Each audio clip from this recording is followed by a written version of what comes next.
Utah, give me 2. What is up, everybody? Utah. Mike Virginia here. Give me 2. Well, that's our whole bit. We got to do it twice, right? Mike Virginia here at the Pallazzo podcast. Britton Allan joining me with me as always for the Faab-Ulous Waiver show. Britton, how are you? Sunday. Oh, how's everything going? Up late last night, Mike V. Way past my bedtime for this guy, but I was up late watching the West Coast games, and I know you were too, because one of your all-time favorite picks, volunteer, go Vols, Ben Joyce lighting up the world with 107 mile per hour gas. Oh, that was awesome. I was watching that game. I was watching the Seattle Mariners did a walk-off, literally a walk-off, bases loaded. Haniger walked it in. It was pretty fantastic. So, but needless to say, I'm not a young man anymore, Mike. I'm a little tired. But at some point, we do need to talk about Zach Neto. Oh, we definitely will, my friend. Yeah, I was very, very ecstatic to see Ben Joyce. It felt like that outing was a little bit personal yesterday for him. Him being like, you know what, you guys don't want to put me in the closer role. Let me show you what you guys have been missing out these past 2 outings. When you went with Hunter Strickland. I'm the guy. This is my show, everybody. And I was glad to see that. On the flip side, another one of my boys, Carlos Estevez, walked in that final run. So I know one of them was intentional. He hit a guy, and then he walked in Haniger. So it was not a good first outing there for Philly. You know, I will say this, Britton, when you're off that long and you haven't thrown, because the Phillies have not been good, there hasn't been a reason for Carlos Estevez to pitch. It's kind of like anything in sports, right? Like you got to go through the reason why Estevez was so good is because he was on a consistent schedule. He was in a rhythm. He was in a groove. Hitters like it. Pitchers love it even more. So I'm not necessarily worried about it. I still think he's the guy there in Philly. Probably share some more opportunities with Hoffman than he would have in LA, but I still think Carlos Estevez is the guy to own in Philly for save chances. But we'll talk a little bit more about some save guys coming up for our picks later on in the show. One of them being your boy, Calvin Felcher. He's one of them, but I was thinking about somebody else. I don't want to give it away. I don't want to give it away yet. Thank you, everybody, for joining in to the Waiver Wire Show.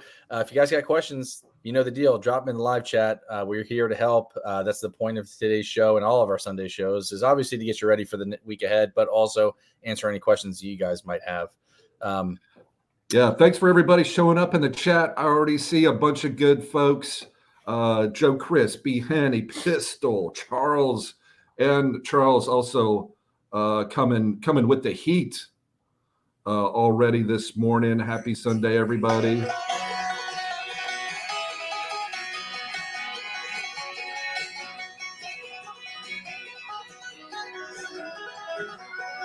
That is some country ASS stuff right there, boy. East Tennessee, right. Good old Rocky Top. Thank you, Charles. Yeah, Charles, thank you very much for being here. Everybody, Charles, Chris, Joe, Chris, B. Henny, all you guys. Appreciate y'all being in here. If you guys got questions, drop them in there. Bizza is here. He wants to know, how worried should we be about that Fernando Tatis doesn't return this year, Britton? Very worried. When he got hurt, he looked like somebody shot his dog. He knew he was going to be out for a while. Yeah. So yeah, I mean, I know he's on your IL, so there's no reason to move him or drop him or anything like that. So you just got to hope for the best. But I don't feel optimistic whatsoever. I don't think there's any reason to be optimistic unless you've heard differently, Mike V. What do you think? I have not heard anything myself. I'm actually worried about another guy along with Fernando Tatis, and that's Mr. Kyle Tucker, who there was optimism that he would be returning before September. That does not look like to be the case at all. Mm-hmm. Something is seriously wrong with Kyle Tucker. I know that they keep saying that they've done imaging, everything looks good. I'm sorry. This is something that's a little bit more than a bone bruise, and the Astros just aren't telling us what it is for some odd ass reason. But I am also worried about Fernando Tatis as well. I do still think both of them come back because both of their teams are fighting for division titles as well as a playoff spot. So I think you probably see Tatis and Tucker at the earliest September, but I would also not be surprised whatsoever if they just shut them down all year long and we don't see them again. That Kyle Tucker thing is so sad, Mike V, because he was like you and I talked about it all off season, how much we love Kyle Tucker. He's a 27-year-old going to hit at the top of the Astros lineup. He's been in the organization for years. He's a 30-30 guy. He's not getting, nothing's guaranteed, but I mean, he was like our top 3 pick, at least for me. He was. It was like, Acuna 1, I don't know, Betts 2, and Kyle Tucker 3 or Ohtani somewhere in there. But Bobby Witt. Bummer, man. Acuna's gone. Kyle Tucker is out of the picture too for the rest of the season. Yep. So that's why we got to make some moves and come up with some new fellas, some new guys. Right. If I was looking at the ADPs for fantasy baseball this year earlier on this morning, because I did want to bring this up, and I'm so glad that you segued into this really quick. But it's weird because I don't think, at least in my years of playing, look, all the guys that are in here. Britton, I'm going to name the top 10 picks here for you. Okay, hit me. Acuna, Julio Rodriguez, Mookie Betts, Bobby Witt, Corbin Carroll, Kyle Tucker, Freddie Freeman, Juan Soto, Spencer Strider, Fernando Tatis. Freddie Freeman obviously is on the family medical emergency leave or whatever it may be. So best wishes to him and his family. That's some scary shit that's going down over there. Yeah, he did say he's going to return hopefully on Monday, so that's good. So I'll include him in this. But of that top 10, would it surprise you to know that 1, 2, 3, 4, 5, 6 of the top 10 picks are all hurt and not currently playing right now or out for the year? It not used to be because everything the only thing that stays the same is that everything changes. If that's some baby Buddha, some philosophize. But Juan Soto's the only one that's really played up to first round, non-injury. Bobby Witt too. Bobby Witt, you're right. I mean, he's the number 1 overall pick next year, more than likely. So Bobby Witt, Juan Soto, Corbin Carroll. Other than that, man, it just stinks. Corbin Carroll was 5 on this list, and I'm going to include him in that as well because he's been a bust. So really, the only 2 people that have provided top 10 production are Juan Soto and Bobby Witt, and Freddie Freeman. I'm going to include him on that list. I'll be fair. He's been pretty good this year. He's always solid, right? Yeah. All right, so that's Bizza. I hope that answers your question there. Britton and I are obviously a little bit worried about that. September is probably the best case scenario for both these guys, which sucks because they're not only great for our fantasy baseball teams, they're just good for baseball. So, Governor of Givener wants to know: do we think Springs will demand a big Fab bid this week where available? Probably, just because he's got the name value there, Governor. Governor. Want some tea, Governor? That was British accent. If you didn't know, I'm from London Calling, the Clash, like jolly old England. You sound like you're from London. Well, are you from London? Yes, I think Springs will probably demand a big Fab bid just because where we're currently at with starting pitching right now with all the injuries, guys getting shut down, things like that. We're getting closer to playoff time. And he's an attractive name because of all the buzz that he got when last time he pitched. And I know his first outing was decent. I wouldn't say it was good or bad. I'd say it was kind of meh. But yeah, I think he probably warrants a big Fab bid this weekend. What do you think, Britton? The problem with Jeffrey Springs is that he plays for Tampa Bay, which they don't offer a whole lot of run support. They traded off your boy Randy Rosarena, and they play. He's got 2 starts, and it's at St. Louis, and then Baltimore. No thanks. So I would go pick up Hayden Birdsong instead of Jeffrey Springs because he plays against Washington and Detroit, and I really like those matchups. I like Hayden Birdsong's K potential, young guy. I think you could. I would put him ahead of Jeffrey Springs. What do you think? Am I crazy? No, I don't think you're crazy at all. I think the upside with Birdsong is for at least this year. I would say, and the run support that he's going to get in San Francisco. I don't mind that at all. Not to mention too, once Tampa Bay is officially eliminated, I doubt they let Boz and Springs throw a whole lot more this year. So Birdsong is in the thick of things with the playoffs. And for those of you guys who don't know, right, like Boz and Springs are obviously two of their top arms, but they're both coming back from injury, and they're not going to run these guys out. They might cut their shorts down, their starts down. And they only may throw a couple of innings between now and the end of September. So I like Hayden Birdsong. I think he's going to be a staple in that rotation.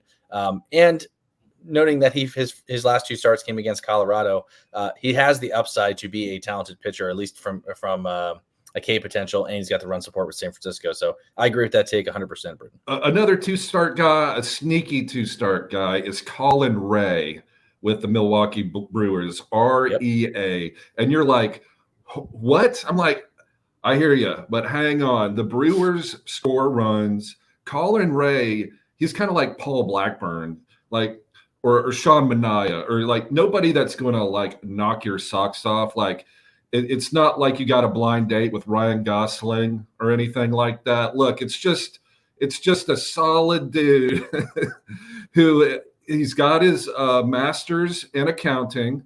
Okay. He's not a doctor. He's not, whatever. He's not an entrepreneur, venture capitalist, but he's got a solid career. Your daughter brings him home. He's fine. He's nice. He can provide. So that's what the hell am I talking about? That's this is what you think about when you have 2 daughters, might be. But anyway, Colin Rea, REA for the Milwaukee Brewers. The matchups are great. It's Atlanta and Cincinnati. Cincinnati likes to strike out, so I'm not worried about that too much. But yeah. But Colin Rea is also solid. If I like Jeffrey Springs just because he's super talented, but I like Birdsong, Springs, and Colin Rea if you're in a head-to-head. And you're, head-to-head points, like you need 2 starts. And Colin Rea can win both those games. He really can. So there you go. Colin Rea for the Brewers is my other 2-start guy. I like, since we're on that subject, I like JP Sears this week. And a lot of you guys are like, what? What are you talking about, man? Like, why JP Sears? Like, the thing with Oakland, and I'm going to give this away a little bit here, is Oakland again has the number 2 friendliest hitter matchup this week, Britton.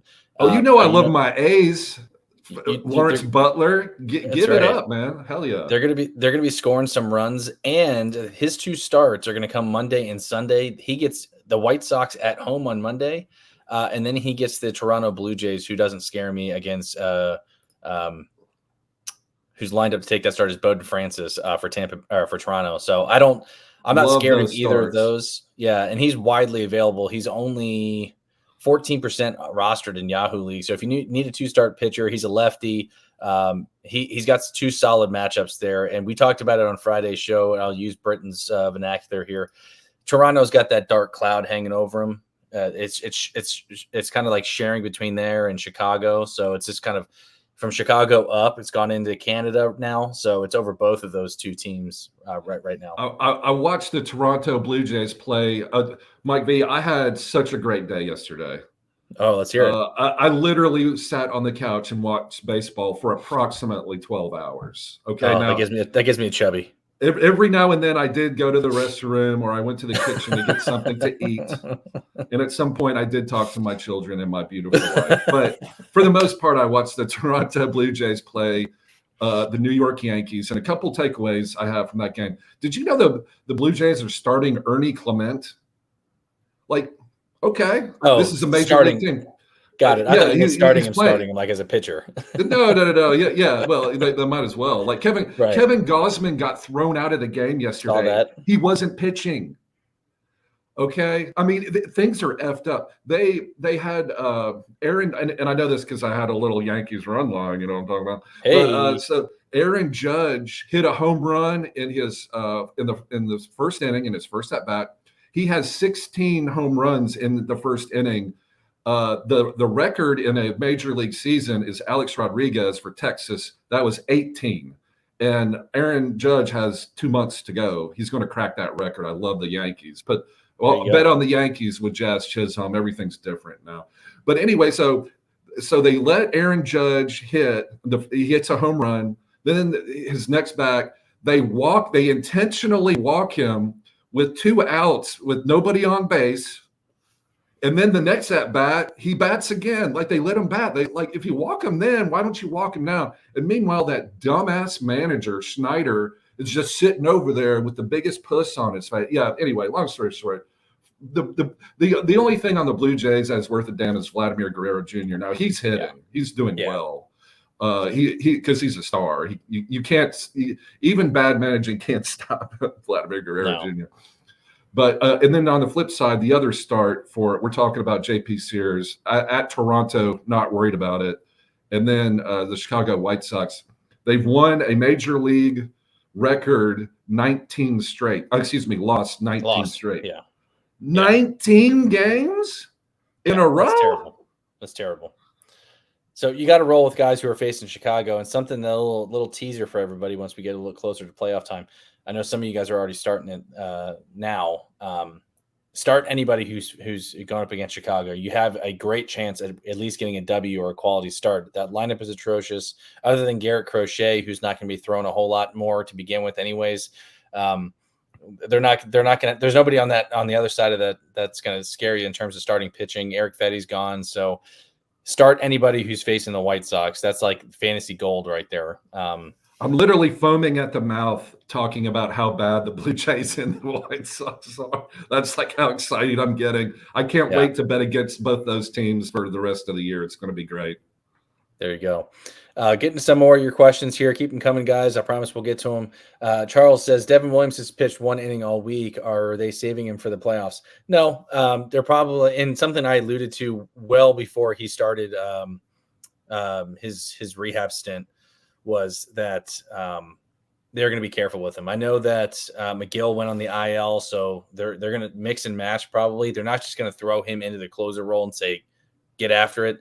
They want him for the playoffs for sure, but they're going to be careful with him to kind of build him back up, give him some more rest days, not let him go back to back for a little bit, which seems to be the case as well. And I don't even know, has Milwaukee even been in a situation where they need Devin Williams over the past week? Like they've been winning games, I think, but not to a point where save opportunities are plentiful.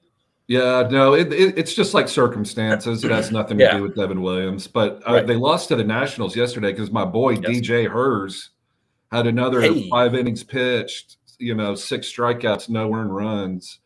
He had a couple bad starts, but that happens to everybody, literally everybody. So if you're desperate, I like DJ Herz with the Washington Nats. He every time he goes 5 or 6 innings pitched and 6, like he had 6 Ks the game before that, 8 Ks. He's in that high K rate. Yeah, and so I like DJ Herz for the Nats. Here you go, Charles. Give you a little bit more sugar with this medicine here. So they won Monday against Atlanta. They won 8-3. They didn't need him there. They lost the next 2 games, Tuesday and Wednesday, to Atlanta. So no save op there. And then going into August, their Thursday game was that's April. Shit, sorry, hang on. Their Thursday makeup game from April was postponed. They won Friday 8-3. They didn't need him, and they lost Saturday. So not just there hasn't been many opportunities for him. And every, like Britton alluded to, every closer is susceptible to that. So I wouldn't worry too much. You're still hanging on to him. Yeah, it's like Texas. Like Kirby Yates is having the best season of his career that nobody is talking about. But Texas went on a swoon there and didn't win that many games for a month, and he had like 1 save last month. But it's the same thing. It's like that everything that happens can happen in reverse. So Devin Williams will probably go on a roll. I wouldn't worry about him. Yeah, Money Man. I know that we probably didn't get to your question in time here because the Giants are already playing right now, and Robbie Ray's already through 1 inning. He's got 2 Ks. But he wants us to rank these pitchers today between Robbie Ray, Pivetta, and River Ryan. I would have gone. It's only 1 inning, but I would have gone Robbie Ray number 1. River Ryan gets Oakland today, and then Nick Pivetta, I believe, gets the Rangers today. So I would go Robbie Ray, River Ryan, Nick Pivetta, who hasn't been very good recently either. So River Ryan's been pretty good. Oakland scares me a little bit just because of how hot they've been offensively, but I think the Dodgers are going to turn it around here. River Ryan might be a staple in their rotation moving forward. But Britton, how do you? Flaherty shut them down yesterday, 10-0. So I think I hate to say it because I love the Oakland A's. I love their hitters. But Brent Rooker has been a epiphany this year. He's on his way to 40 home runs. But everything that goes up must come down. Some more baby Buddha philosophy at you. So right. I think the A's are a team to fade now. Like that every shooting star comes down eventually, and that's kind of like the Oakland A's. So I like River Ryan. I would fire him up, and then Pivetta last. I don't like Pivetta. Yeah. I don't know. I don't think he's any good. No, I'm with you. Dave White wants to know Birdsong over Gavin Stone. I would. That's who I'm rolling with. I would go Birdsong over Gavin Stone. Gavin Stone has not looked good for a solid month now, probably actually more than that. There's been talks about him actually losing his rotation spot once Walker Buehler comes back. And I don't know if that actually happens. I think River Ryan might be the odd man out. So Gavin Stone probably is safe in my opinion, but he has not been good to roster.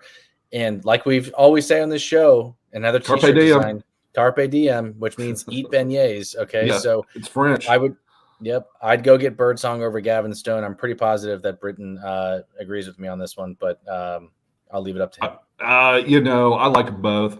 I'm a big fan of Gavin Stone. He was a big time prospect for the Dodgers. Like they're not giving up on him. I mean, they're not. So I wouldn't give up on him either. He had a great start to the season, but Mike V is 100% right. It hadn't been great the past few starts, but I'm not giving up on him. If I had to drop Gavin Stone, if he's the last player on my team to get Birdsong, I probably would, but I'd try not to.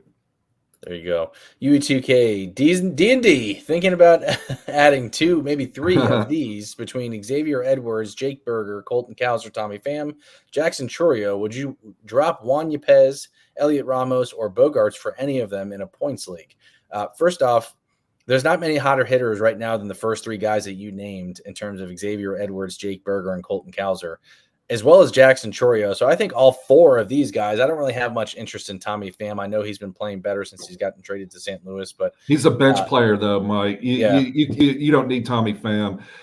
Those 3 players that he named have to be picked up. Colton Cowser is batting leadoff and is on a 12-game hit streak. You have to pick him up. Jake Berger is hitting home runs in a points lead. You have to pick him up. And Xavier Edwards is batting leadoff and hitting too. If in a roto league or head-to-head cats, he steals bases too. Those 3 players have to be picked up. So would you drop indeed Juan Yepez, Elliot Ramos, and Bogarts for those 3? 100%. In a New York minute. And I like the Olsen twins, but then there's this other Olsen sister that I'm hearing about. I don't know what her name is, but she's in some superhero movies. So now I'm kind of conflicted. I'm like, well, you have the twins, and then you have this other Olsen. I don't know what's going on. But I do know, you have to pick up those 3. You have to pick up those three players. Those are literally the hottest hitters in baseball. The easiest drop for me of this list, UE2K, is Juan Yepez. I know a lot of people were like creaming themselves over him, but again, just a hot streaky hitter. Like this is the easiest call of you can do this with your eyes closed. Drop Juan Yepez and in a New York minute. I would agree with Britton. I would try to find a way to get Jackson Chourio as well because he's also on fire and gotten a lot of comps to Ronald Acuna and it looks to have figured it out. So he's only 20 years old, Mike. He's only 20 years old. It's Jackson Chourio's future is so bright. Yep. I would try to get all 4 of those guys on my team. I would leave Tommy Pham on the waiver wire, though. Thanks for the question, UE2K. EA All Day says, is Yennier Cano taking over as the closer role in Baltimore? Or is he just lining up with Kimbrel's rest days? The latter of that, EA All Day. He's not taking that role. Last year when Bautista went down and they had to vault Cano into the closer's role, he actually said in an interview, I hate closing. I don't like doing it. So even if something were to happen to Kimbrel, and it's not a situation, Kimbrel's been bad over the past week and a half, maybe. Very, very hit or miss. No pun intended there. Cano's just going to be a guy that's going to spell him to give him a break. And he's their 8th inning guy, so it makes sense. So I wouldn't be looking to add Yennier Cano in a saves only league. In a holds league, he might have a little bit more value, but in saves only, I'm leaving him on the waiver wire unless something has happened to Craig Kimbrel. He got the save last night. Yep. Eddie Buzz, what's up, buddy? Hello, everyone. Just got here. Special shout out to the regulars: Pistol, Bizza, Yui, EA all day, and B Henny. Buzz into house, the sheriff. Thanks for being here, man. What up, Buzz? Bizza wants to know, Casas back this week. I'm a little hesitant after he said he feels like he's being stabbed on every swing still. Yeah, it looks like that looks to be that way. I think he's going to gut it out. No pun intended there either with the knife thing. But that rib injury is worrisome. Britton, for me, I think he's still worth an ad, and his power might be zapped a little bit. But that Boston lineup is very, very good and a good lineup to hit in. I think he has to be owned at this point just because of the run that he went on last year. He bats left-handed. He's got that short porch out in right field. But yeah, he actually said in a quote, every time he swings a bat, he feels like he's being stabbed in the ribs over and over again. So I'm staying far away. Playing. I'm staying. You don't think? I'm staying away. Yeah, even if he comes back, the risk of being re-injured is very, very high. I don't think it's worth it. There are other players we can talk about to go pick up that are healthy, hitting at the top of the order, haven't been out all year, ready to go. So that's just me. I wouldn't waste my time on Tristan Casas. Now, he did have a great second half last year. I totally understand that. But man, you got to Queen Ulsa that. Do you know what Queen Ulsa does? No, let it go. She lets it go, man. Take off the gloves. Let the ice and the snow shoot out of your fingertips or whatever she did. I don't know. That sounds pretty badass. Let it go. Let Tristan Casas and last year go. Time to move on. Star Platinum says he went 2 for 4 yesterday with 3 RBIs. Yeah, we understand that. Britton, I'm going to ask you another question with Casas real quick, because I've also gotten a lot of questions on him. He's owned in every league that I'm playing in, but even if you have a guy that's a bench bat and he's not doing anything for you, even if it's just a flyer to say, hey, you know what? Like, I'm just going to take a flyer on him and let him sit on my bench for a little bit and see what happens. Do you think he's worth that? Yeah, you're right. I mean, if you have the bench spot, obviously, like Mike V always says, you miss 100% of the shots you don't take. That's right. I'm pretty sure he coined that phrase. So I didn't, but close. I'm pretty sure you did. I mean, we can agree to disagree on that issue, but I'm pretty sure you did. So yes, if you have a bench spot and you're like, I want to take a shot on Tristan Casas. Yeah. Hey, I ain't going to stop you. I'm not going to stop you.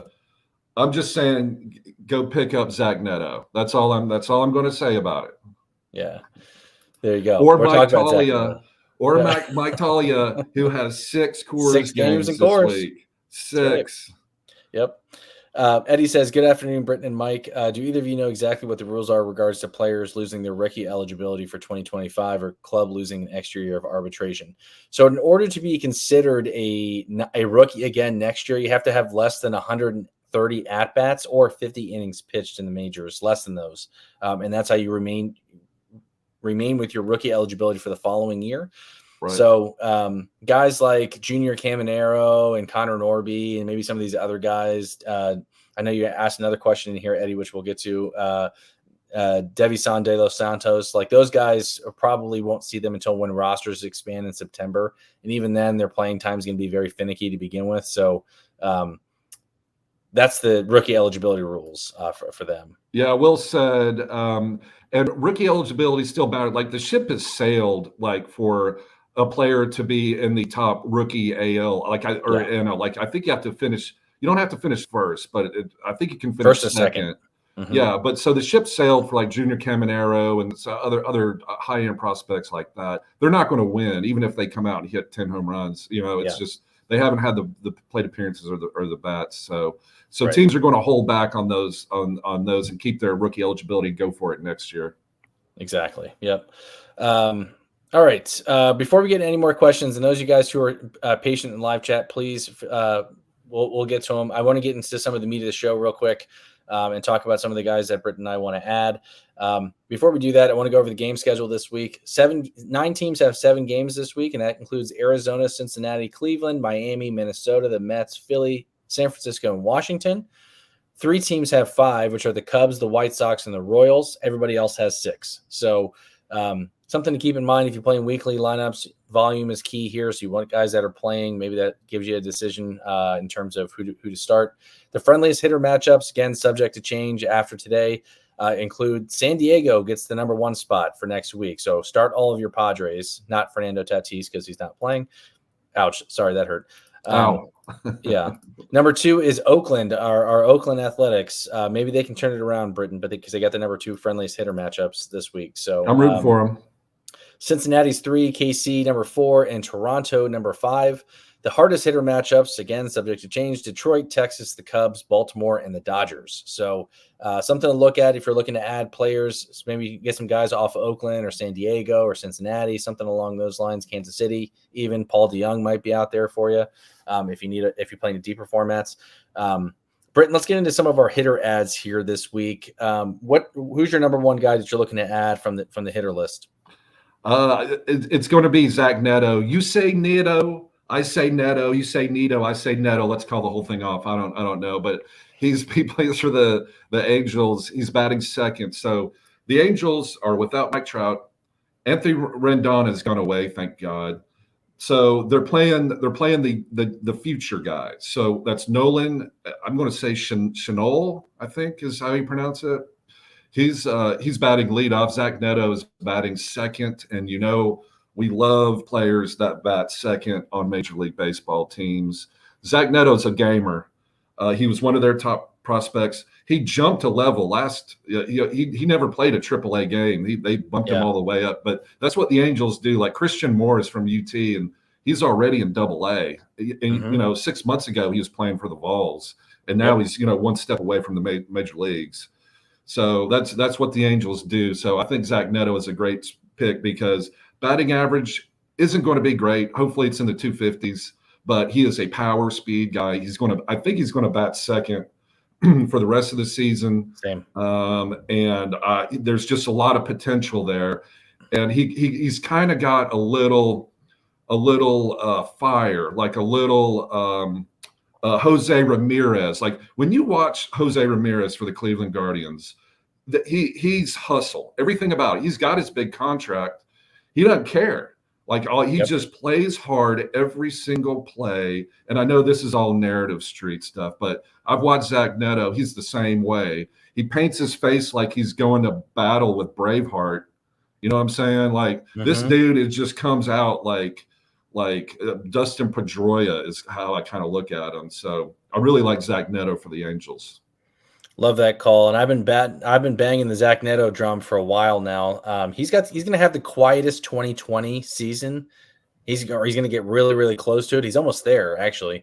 I can't remember off the top of my head how far he is from each of those, but I love that call. The only reason why I think a lot of people are shying off from him is because obviously he plays for the Angels, but number 2, his spot in the lineup was very, very low. Like he was hitting they batted him 9th. Yeah. So now that he's back and now that he's in the 2-hole, and if he continues to hit there, like he's batted 5, 6, 7, 8, like they keep toying with him in terms of where to bat him. He's one of their best hitters, and over the last month, he's hitting 289 with 3 home runs and seven steals with 15 runs. Already on the season, he's got 14 homers and 19 steals. So he's got a shot at 2020, and he's having one of the more quieter 2020 seasons, or close to that, of anybody that I can remember in a long time. So in dynasty formats, you're licking your chops. Yeah, in dynasty formats, you're licking your chops. He's still 52% rostered in Yahoo. I think he's a must-add. I'm with Britton on there, and your competitive 12-teamers or plus, I would go get Zach. He's a young guy too, so he's going to get better because he's not the type of player that's going to let himself fail. So I really like Zach Neto for the Angels. Yeah. My first guy on my list, and I'll get into another guy that you brought up already, Britton. First guy on my list is Victor Robles of the Seattle Mariners. Love it. Now, a lot of people are like, oh, Mike, Victor Robles, barf, dude. Go take a look at what he's doing. Go take a look at his game log for Seattle. He's been one of the hottest hitters in baseball. He's hitting 359 over the last month with 9 steals, even a couple homers. He got 3. And he's hitting leadoff for the Mariners. So there's plenty of run scoring opportunities there. Who knows what his playing time looks like once Julio Rodriguez comes back. I don't know the status of him yet, but Victor Robles, for me, you ride that wave until it crashes. I don't think this is something that's sustainable per se, but just in case I'm wrong, Victor Robles was one of the guys that they were talking about him in Washington as the next Juan Soto, or rivaling Juan Soto as the next big thing. So maybe all he needed was a change of scenery. So we've seen it happen before. Just look at Jurickson Profar.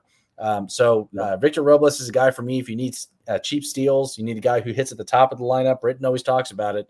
If you hit lineup on any major league team, he's a guy that, and especially for a team like Seattle, they got value. So plate appearances, hitting one or two, you get the absolute most plate appearances. It's math. So the more plate appearances you have, the better your numbers are. You don't have to be a scientist to know that. And I am not. I got a D. Mike, I went to the University of Tennessee. I don't know if I ever told you that. And you know how you take all those basic courses, and this is a state university. Okay, it's not like I went to Vanderbilt or something. But so you're taking all these courses. So biology 110, which I wouldn't think it's much different than a freshman biology class in high school. I got a D. I got a D in biology 110. I'm not kidding. A 4-hour D. And even I know it's science. It's science. If you're batting 1 or 2, you get the most plate appearances. So you gotta keep an eye on those guys. Yeah, absolutely. And Victor Robles, for me, he's only 19% rostered. He's cheap. Go get him if you need steals. Again, hitting at the top. If anything, you're getting runs and stolen bases with a little bit of average as well. I think he's hitting a little bit above his head, but that average should still hover around that maybe 260, 270-esque. If he can keep that up, I think that's probably reasonable for him. I'm so glad Victor Robles is the first guy. I'm so glad you said Victor Robles, because I was scared, worried, about to be upset. I was scared you were going to say Gavin Lux, because if you say Gavin Lux, no. If you say Gavin Lux, I quit.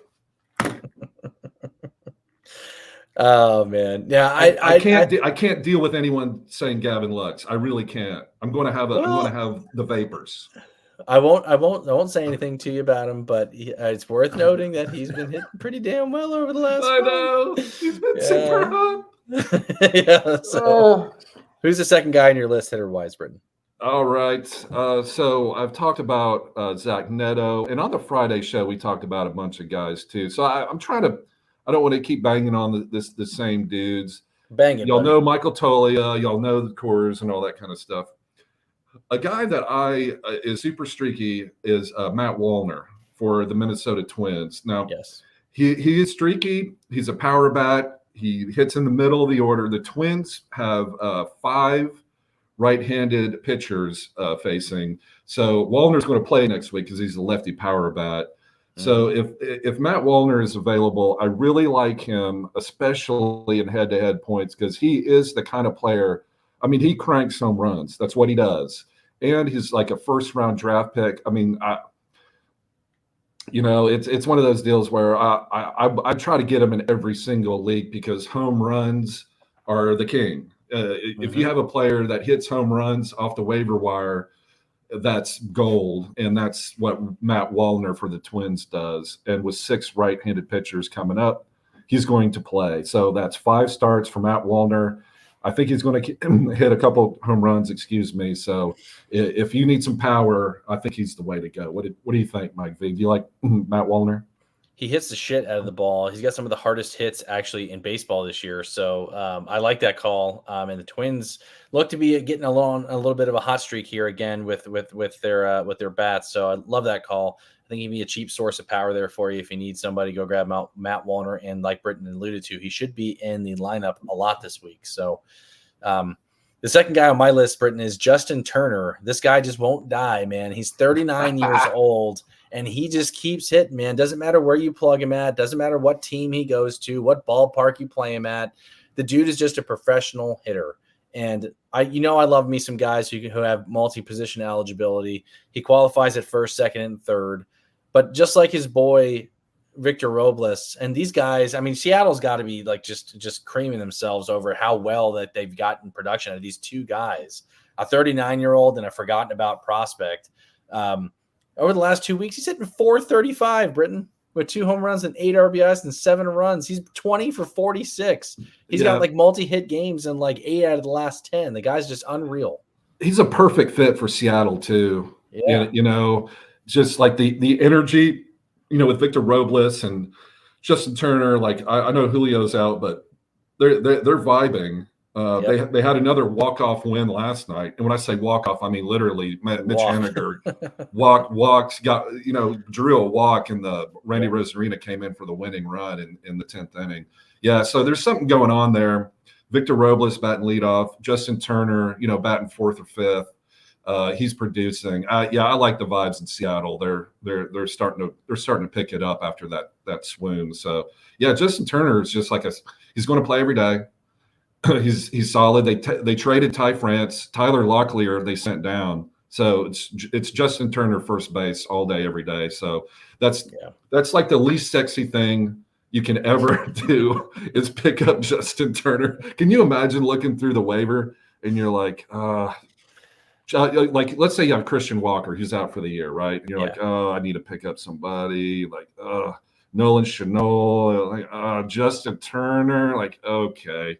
It's just kind of like, you got to accumulate stats, and that's what he does. Although it's the least exciting thing ever, Yep, you got to, again, ride the wave. I don't know how sustainable this production is for the rest of season, but it's hard to argue with what he's doing. And if you're a guy, that's a great example though, Britton. If you're a guy who lost Christian Walker, you're definitely not getting the power that Walker was providing. But you're going to get a solid, just all around bat in Justin Turner. I give you a little bit of pop, but he's, like I said, he's hitting well. So for me, if you can get him and ride the wave and then pivot to find another first baseman when he runs cold, then do it. Justin Turner is a guy for me that fits that bill, and he qualifies at two other positions. So, yeah, and plus first base is pretty desolate. I mean, other than Mike Tolia, who's first base eligible. I mean, you're looking at like what, Rowdy Tellez. Yeah, I guess I like Nolan Schanuel because he's batting leadoff for the Angels, and I know I'm beating. He's one of my guys. Yeah, he's one of my guys I have here. Oh, you do? Okay. Yeah. I mean, yep. He's walking a lot. He's hitting a lot. I really like Nolan Schanuel. Would you pick up Schanuel ahead of Justin Turner? Yes. Yeah, I would too. Yep. Just because of where he's batting and all that kind of good stuff. So he's scored a shit ton of runs too. Yeah, he's doing well. He also was like Zach Neto, one of their top prospects that they bumped up quickly. And rose up the ranks. So Nolan Schanuel for if you need first base or corner, if you lost Christian Walker and Zach Neto. Man, we're picking a lot of Angels. Are you okay with this? I got one more. Is this on my okay? List. Yeah, I got one more on my list, and he's the boy for this YouTube. Who's show. The next one? Well, he's a pitcher, but we've talked about him enough, and he's actually right below in this little white bubble here. Oh my God, I love it. Ben Joyce, baby. We'll talk about it later. My last guy, a couple guys I want to talk about real quick, and then we'll get back to some of your all's questions here. Eugenio Saurez of the Arizona Diamondbacks, a guy that's equally not as sexy as Justin Turner, but the dude is over the past month has been so good. I know there were talks about Debbie Santos coming up and taking his role. Maybe that pissed him off a little. Yeah, over the last month, he's got 10 home runs, 25 RBIs. He's hitting 326. So, again, this is a guy that you can ride the wave with if you need a cheap power bat. He's only 56% owned. That's climbed 22% over the last week. So he could still be floating around out there. He's starting the week off next week against Cleveland, who's got a pretty good bullpen and starting rotation. But I still think he needs to be rostered while he's this hot. He's cooled off a little bit, but on Monday, Britton, he had 3 home runs and 5 RBIs. Like the ghost of Eugenio Saurez has risen from the dead. So he may be here for a little bit and then come crashing back down. His spot in the lineup has been 4th, 7th, which is weird to me, but whatever. I like riding the wave there. I think we missed it. I think the wave is like you missed it. You missed the tunneling. Now it's the crash, and I don't want the crash. I want to be in that sweet spot, and I think we missed it. But I hear what you're saying. Yeah, he's hitting. I mean, even over the last week, he's hitting 435 still. So I mean, like I said, I don't expect this to continue. If you need a hot bat, cross your fingers and hope he still got a little more oomph in that bat there. But other guys that I like, honorable mentions, Nolan Schanuel, we've already talked about, and then Brendan Rodgers, Britton already alluded to. We talked about him on Friday's show. He's got 6 games in cores. You can certainly do a lot worse if you need a middle infielder.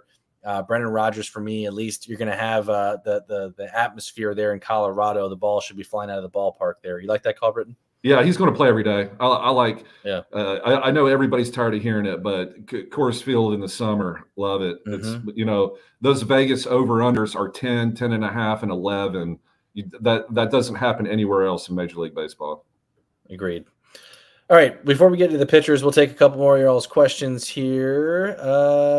Let's figure out where we left off here. All right. UE2K, how long would you give Lawrence Butler experience? I'm all in. I'm not looking back. And I'm not a hitting expert, but everything I've read about him is he's the changes that he's made to his batting stance is like legit. It's not just a hot streak. I mean, it is, but it's not just a hot streak. Like, he's actually made changes to his swing, and it's working. Now, is he going to slump? Hell yeah, he's going to slump. But and the A's are going to slump too. Like, they were literally the highest run scoring team in the month of July, and that isn't going to happen. It doesn't happen to any team. So yeah, but I'm going to hang on to him just because, again, he's batting leadoff and he has power and speed.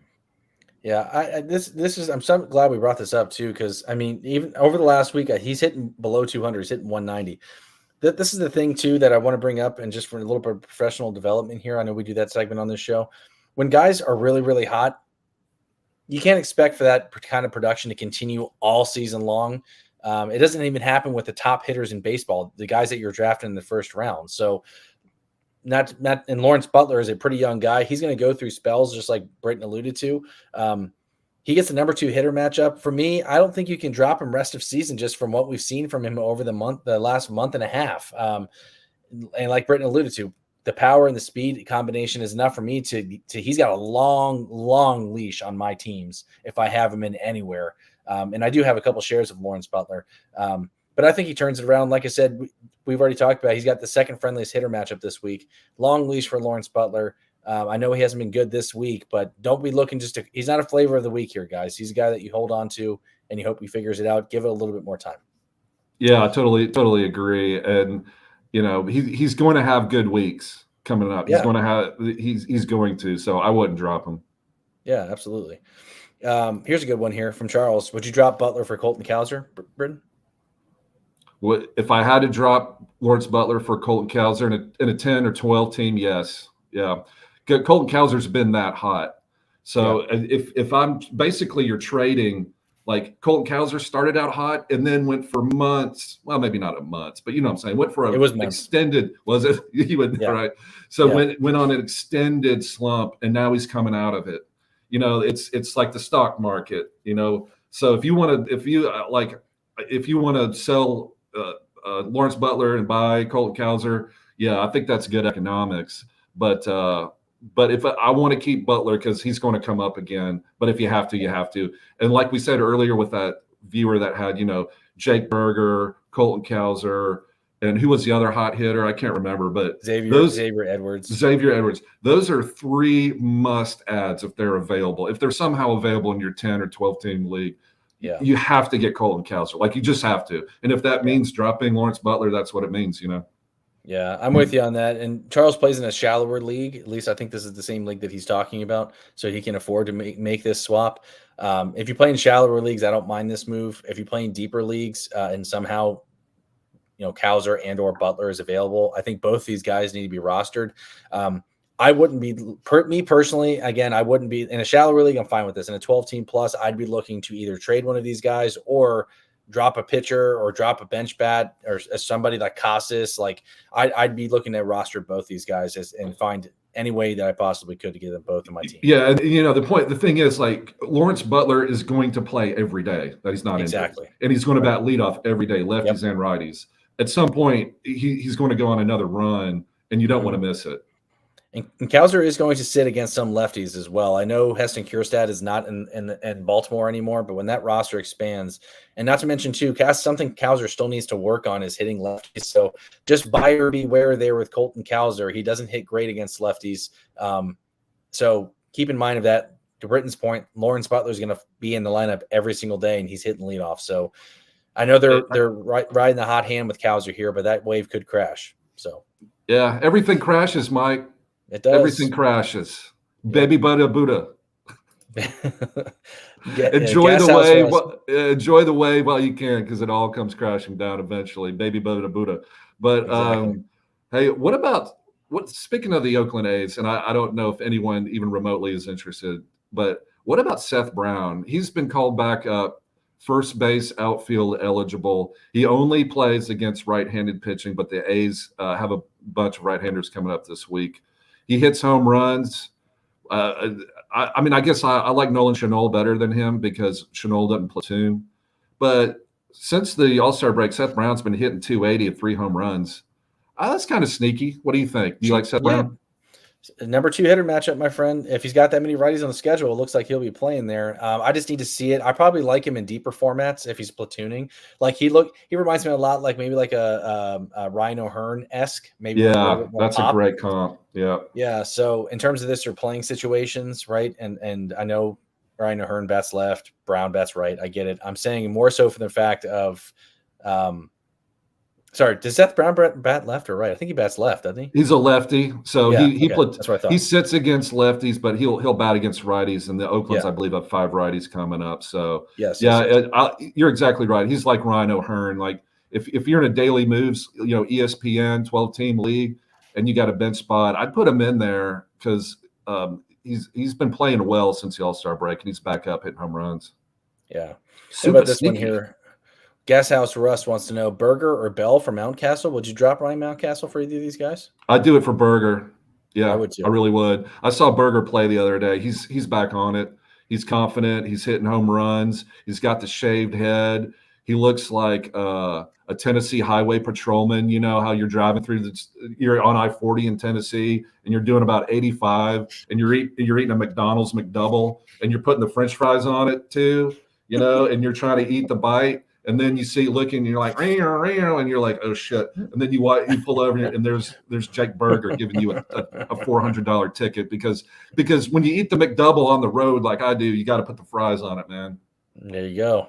Yeah, I'm with Britton on this one, Gas House. I'm looking to drop Mountcastle for Berger while he's this hot. They're all kind of in the same realm for me, I guess, in terms of type of player. Like you could really make a case for any 3 of these guys. You just ride the wave on whoever's the hottest, and Bell's been equally as hot, but give me Berger there. But I said it on Friday's show. I think Mountcastle's in for a big August, and I'm not making a homer call. I just like Ryan Mountcastle, the player. All right, let's get into some more of these questions here. Yeah, somebody's saying Robbie Ray allowed back-to-back home runs. Here's a good one. B. Henny wants to know. Brentwood, Tennessee, Robbie Ray. Shout out, brother. There you go. B. Henny wants to know, would any of you guys drop George Springer for any of the up-and-comers named in the chat? Looks like they're talking about I don't see anybody. Alex Call. Would you drop Alex Call? Alex Call had a great game yesterday. Yeah, he's very intriguing with Lane Thomas gone. I kind of like Alex Call for the Washington Nationals. Yeah, I kind of do. That's a great call. He seems get it? Fun. Yeah. No, that was not intended. Great call, Alex Call. I need to write that down. Hold on, I need to write that down somewhere. All right. He kind of reminds me a lot like Lane Thomas, maybe less speed. But yeah, I like Alex Call a lot. Me personally, B. Henny, I'm holding on to George Springer in 12 plus shallower formats. I think you can move on. He's in a 14-teamer. I wouldn't drop him in a 14-teamer, George Springer. I know he hasn't been the George Springer we're all accustomed to seeing, like when he was with Houston or even in years past. But he's still been hitting decent. Like he's been actually pretty damn good over the last month. I'd say solid. I wouldn't say great, but solid. He's got 4 home runs, 4 stolen bases, 13 RBIs, batting .258 and 16 runs. I know we talked about Toronto being a wasteland of players. I just think George Springer's his floor is going to be a lot higher than Alex Call. So I would hold on to George Springer, me personally. Yeah, you got to. Plus, as much as I bang on Toronto, and I literally started foaming at the mouth how much I hate their manager, but he still bats ahead of Vlad Guerrero Jr., who's been kicking ass since the All-Star break. So I'd leave him in there. And like I said, I watched every single pitch. He missed a Carlos Rodon heater, like it was caught at the warning track. Like he was an inch away from barreling that to get it out. So yeah, I mean, he looked pretty good yesterday. I'd hang on Springer. Yeah, me too. EA all day wants to know Crochet was dropped in my league this morning. Where are you guys on him? Would you drop Springs for him? And worried that Crochet is going to be limited to 4 or 5 innings pitched and shut down soon. Me personally, yeah. I mean, I don't blame the guy for dropping Crochet. The team is terrible. There's not going to be a lot of opportunities for wins, and his innings are going to be cut shorter and shorter. They've already come out and said that. So. It's like honestly, the White Sox, like the White Sox manager is about to be fired. Like they can't score runs. They're on a religious losing streak. Like maybe religious isn't the word. Epic. I don't know what the right word is. Epic. History making losing streak. And he's a great pitcher. I watched him a little yesterday too. I mean, that dude throws 98, sits 98. He looks good, but it's just everything else is wrong. Like if he played for the Phillies or Atlanta or something, Dodgers, it'd be a whole different story. And then he pulled that move where if you trade me and you don't sign me, I'm not going to play. Like that's gross. And kind of like, man, you have a major league contract. You play when they tell you to play, or you just I don't know. I didn't like any of that. Imagine if we did that at our jobs, Britton. We're like, hey, boss. They would love firing me. They would say, "Oh, thank God, see ya." Oh, that's where you want to play it. And they say, "Oh, okay. Well, how about this? You're fired." You think they would really? Love like, wait a minute. What about the counteroffer? That's my counteroffer. You're fired. There's the door. All this guy does is research fantasy baseball. He eats McDonald's McDoubles with fries on it. Small fries, $1. Not the large fries. What am I, a glutton? I've seen 7. My head's not in a box. Yeah. So you ready for this one? I would drop Crochet. I would drop Garrett Crochet for Hayden Birdsong. Would you drop him for? Well, first off, he has Springs. What do you prefer rest of the season, Springs or Crochet? I prefer Springs. Yeah, same. Because of you got the whole Crochet, like he hasn't thrown over 100 innings in his entire career, and he's over that. I mean, yeah, it's yucky. I think Springs has a shot at a win. Yeah, agreed. Why are you starting the starting pitcher? Because you're trying to get a win. And exactly. I would drop Crochet for Hayden Birdsong. I would drop him. Dude, I'd say I'd drop him for JP Sears because, like we say, carpe diem, eat more beignets. I like JP Sears has got those 2 unbelievable matchups, and he can throw strikes. I would drop Crochet for DJ Herz. Strellenbach. Dude. Yeah, that's 100%. Okay. There you go, EA all day. You got our answer there. Crochet for me too. Since we do a Dicks and Donuts segment here, he gets the Dick segment today. Garrett Crochet with those comments he made about if you don't extend me on. And I'm all for players getting what they get because they'll get chewed up and spit out by billionaire owners in the New York Minute. Elizabeth Olsen is the name of the other Olsen, by the way. Shout out Elizabeth Olsen. But I'm all for players, getting their money and stuff. But I mean, do you want to stay on the White Sox? Like, what was the point of that? I don't get it. There's just a right way and a wrong way of going about it, and he went about it the wrong way. He's a young kid, you know what I mean? Like he'll figure it out. Hopefully. Yes. All right, another question here. We'll get through and speed around a couple of these here for you guys. TM wants to know: should I drop Paredes for Suarez or Busch? No, I would hold on to Paredes for me in a redraft league. I would drop him for Busch. I like Michael Busch hitting home runs. I don't like Paredes at Chicago.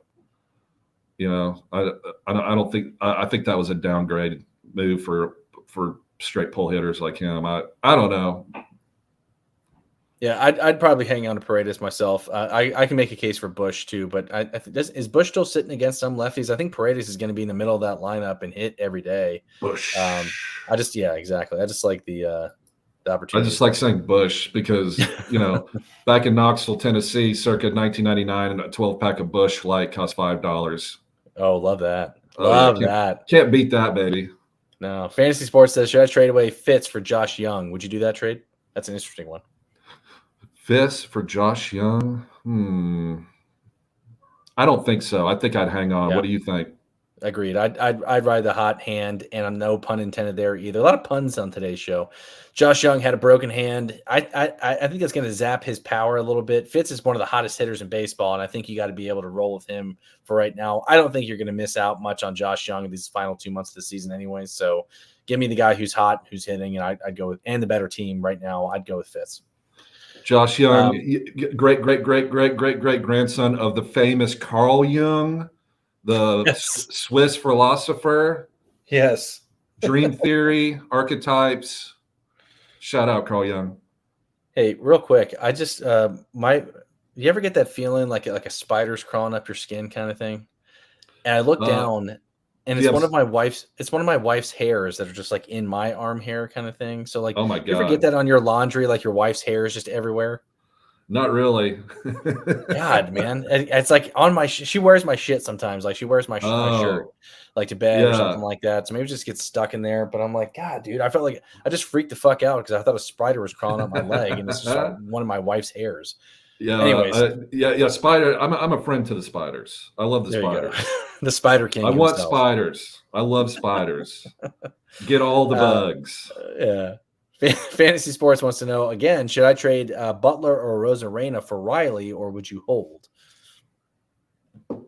Butler for Rosarena? He could trade one of those guys, Butler or Rosarena, to acquire Austin Riley. Oh man, I would either one.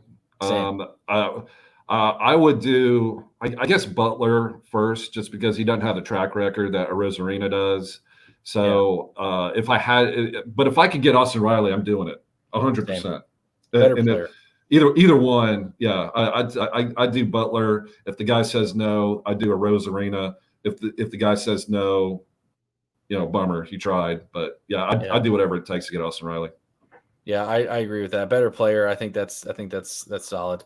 Govna again wants to know Starling Marte worth a stash in a 15-team 5 outfielder league. I think so. I'm not a Starling Marte guy. I can't even speak objectively to it. I don't want any Starling Marte. I'd 15-teamers with 5 outfielders. I know.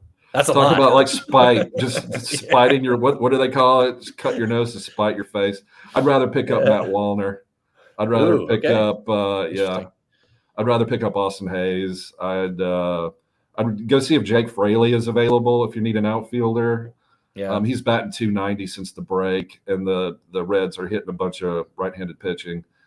And the Great American Small Park, I've been to Cincinnati. I went there for opening day a few years ago, and they had a parade, and it was so much fun. Downtown Cincinnati. I love one of the better days I've had with baseball is opening day in Cincinnati, Ohio. So give me some Jake Fraley. There you go. Yeah, so we differ on that one. Sorry we couldn't help you. Be a little bit of a better help there to you, Govna. But if you like Starling Marte, go with your gut, man. He'll be hitting in that Mets lineup.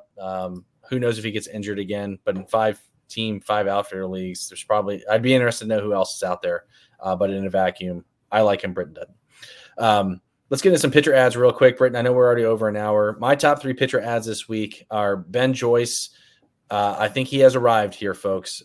He came in yesterday, got the save. Hunter Strickland came in the 6th, gave it up. I think this is his job moving forward. Maybe they didn't want to put too much pressure on him too early.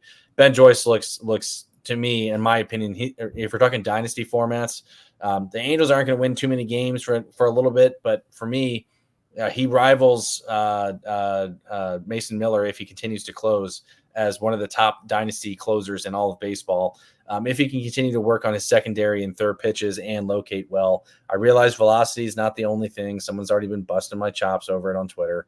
I get that. But at the same time, too, his 2 of his top pitches, though, are his splinker and his changeup. So, and he throws over 100 miles an hour. So for me, again, this is a guy that is must own.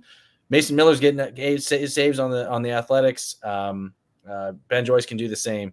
The other 2 closers I like we already talked about were Foucher of the Miami Marlins, and Britton's boy, Mr. Vodnik of the Colorado Rockies. He's got 6 games in course this week, and Colorado knows how to play there. And he's the clear-cut closer for me in Colorado. I've already mentioned on Friday's show, he does give up a lot of hard contact, but that doesn't show up in the box score, baby. We don't count that in stats. He had early, and let me say, Victor Vodnik is also the mastermind behind Spectre of the James Bond villains. But that he had a bad early start to the season, and that's why when you look at his overall, that you can see it. But that's all been leveled out. Like his past month has been as good as any closer in baseball, and he plays for the Rockies. Victor Vodnik, he's got the role. He sits 99. I've watched him. I really like Victor Vodnik. It's not too big for him, like that closer role. He feeds off of it. So I think he's going to get every save opportunity for the Rockies here on out. Right. Other guys I like, we talked about the closers. I like Ryan Nelson of the Arizona Diamondbacks. He goes today. So I'm going to put a little asterisk on that. If he pitches well again today, I think he's must add if you need starting pitching. He's only 29% owned in Yahoo. And then here's another one for you, Britton. I'm interested to hear your take on this because he's a guy that's burned me so many times every time I've picked him up. Yusei Kikuchi of the Houston Astros. He threw his changeup a lot more in this start. And I think Houston said, hey, throw that pitch more often. Got 11 strikeouts. He gave up a couple of runs. I do think he's going to be susceptible to the long ball still there in Houston. I still think there'll be some times where he has a couple blow-up starts. But from a K potential, if you need strikeouts, for a guy that's 49% rostered in Yahoo, like he's got some potential there. He's probably got the most upside in terms of Ks that he can give you per start. Do you have any shares, or do you like Yusei Kikuchi the rest of the season with Houston? I love Yusei Kikuchi the rest of the season. It's just like you said, and I was watching MLB Network, and the analysts were talking about it too. They're like, the Houston traded for him, and then their coaching staff said, "Here's our plan for you." So you know they're not going to like change him essentially, but they're changing his pitch mix, and it's effective. Like he was already pretty successful in Toronto. Like he had really good games. He had some bad games, but again, it's all Schneider's fault. Exactly. Blame it all on Schneider. It's all Schneider's fault. It wasn't Kikuchi's fault. I think Kikuchi is going to be lights out for the rest of the year. I really do. I think he's if he's on your waiver wire for whatever reason, 10, 12 team league, you've got to get him. I would put him, if he's out there, I would put him number 1. I'd put number 2, my boy.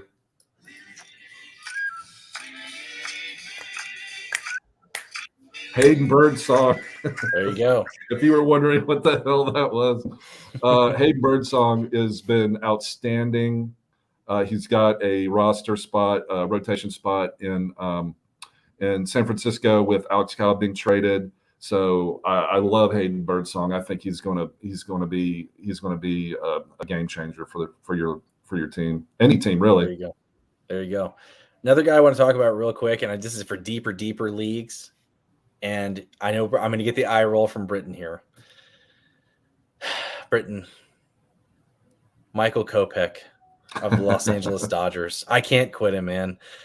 I just saw his most recent outing, not this most recent one. I don't think he only had 1K, but he struck out the side. The Dodgers just know how to get the best out of people, I guess. Maybe he just needed to change his scenery with the Dodgers, but he's looked pretty damn good since being traded over there. And the closer role is a mess. Maybe he gets some cracks there. I think he's worth a speculative ad in deeper formats. I'm not sitting here saying he's going to be like, a top 10 closer rest of season. I'm just saying keep your eye on him if he's lurking around. At least for right now, you can plug him into the SP or RP spots and get the case from him at least. Do you have any interest in Michael Kopech now of the Los Angeles Dodgers? I do. I mean, if you've got an RP slot and you're head-to-head and you want to put him in there, he may pick up some wins. But, if you're gunning for saves, I mean, the door is wide open in Dodgers. Hudson's around. Who's that other one? He was the Oakland A's closer for a little while, and now he's over there. He's blowing saves left and right. So, yeah, I mean, it could be Kopech. I could see it, but I'd rather have Victor Vodnik. I'd rather have Calvin Foucher, believe it or not. Calvin Felcher. He's got SPRP like, eligibility too. He's the closer for Miami, and Jake Berger is going to win them some games. And if they do win a game, it's going to be close. So, I hate to say it, but I think Calvin Foucher. And also like Ryan Thompson. I would pick up all those guys ahead of Michael Kopech. No offense. No offense. I get it. I'm just saying you heard it here first, folks. When we get down to like maybe September and everyone's like, dude, Michael Kopech's been really good. I want you guys to reference back this video, okay? I just can't quit him. I can't quit him. I love Michael Kopech. I don't know why. Don't ask me. I couldn't give you a reason why. He's on the Dodgers. I mean, that's a good thing. I liked him when he was in Chicago too, even though when he was walking and getting lit up lit up over there too. I just can't quit him. You know what I mean? He's like an ex that just can't quit. He's that ex that booty called you one night and then didn't come over. Yeah, you know, or you went over to her house and you're ringing the doorbell and nobody's answering and you're sitting there like an idiot at 3 o'clock in the morning. That's like you and Kopech. Exactly. And then you have to do the walk of shame back to your car and get in and drive home and be like, and then the next day you're like, what was I expecting? What was why do I do this every single time? Exactly right. All right, we're coming up on 1:10. We've gotten I think we've gotten to all the questions here from everybody. But if you guys haven't done so already, you know I got to say it. Make sure you guys like and subscribe to the Pallazzo Podcast YouTube channel. Our quest to 1,000 is ongoing. We got football content coming up as well. I'm getting the itch a little bit here, Britton. I'm starting to look at. Are you a fantasy football guy too? I am. Yeah, I just submitted my 2 keepers. I tweeted about it earlier this morning. So I'm excited. I got the itch. I'm ready to talk football now. Even though we're in baseball season and I'm not that kind of guy, I like to keep them separate, but they do bleed into each other a little bit. So we'll have football content coming out. If you guys are fantasy football players, feel free to hit us up now. Get ready for draft prep, all that good stuff. Michael and I will be putting out our must-haves articles, our fades, all that good stuff. So make sure you guys check us out there. Tomorrow, the Prospect Power Hour with Ben and Robbie is tomorrow, so make sure you guys check that out. If you haven't watched Friday's show with me, Britton, and Govier, the triumphant trio, the gang was back together. Make sure you guys go check that out too. That was a good show. What else am I forgetting here, Britton? That's it. There you go. You know, we appreciate everybody showing up and watching. It's a lot of fun, and hopefully we got some good names out there to consider in all the leagues. I know. I've got two of my like Fab leagues that I'm in contention for. I need a catcher. It's a 2 catcher league because that's how it is. I don't know why. It makes no effing sense. But anyway, so I got to go find a second catcher. So I'm going to be scouring for my choices are Luis Campusano and yeah, exactly. Shea Langoliers, is he available? No, this is a 15-team league. So, two catcher league. So I mean, I'm looking at I think somebody dropped Mitch Garver, and that's I'm all excited. That's not bad. Hunter Goodman, maybe is he available? I'll go check, but literally Luis Campusano is the top rated guy out there. But yeah, go get Yasmani Grandal if you need. Oh God, I'm kidding. Yeah. Hey, I just brought him up. You want to guess his roster percentage in Yahoo really quick? 10%. Lower, 0%. 0%. Nobody owns him in Yahoo. I'd rather go get Corey Lee for the Chicago White Sox. That's where I'm at. Oh Jesus! All right. Well, yeah. If Robbie's listening, I'm sure he's already tuned off since we're talking catchers. Robbie's not a catcher guy. Thank you guys very much for tuning in. As always, we'll be back here again next Sunday for you guys. Make sure you guys hit us up on Twitter and are following us. I'm here at _Mike VA. Britton's at Britton Allan, 2 T's, 2 L's. Make sure you're following all the Pallazzo crew. Always available to help you guys out, get in the Discord, getting our DMs, whatever it may be. We're closing in on the final 2 months of the season, fellas. Let's get everybody some championships, baby. I love it, man. I'm not going anywhere. I love this time of year because people are checking out, and I'm actually checking in. Oh, yeah, baby. Me too. Right next to you. Love it. All right. Thank you guys very much. Appreciate it. Have a good rest of the weekend, Britton, and we'll see y'all next week. Peace.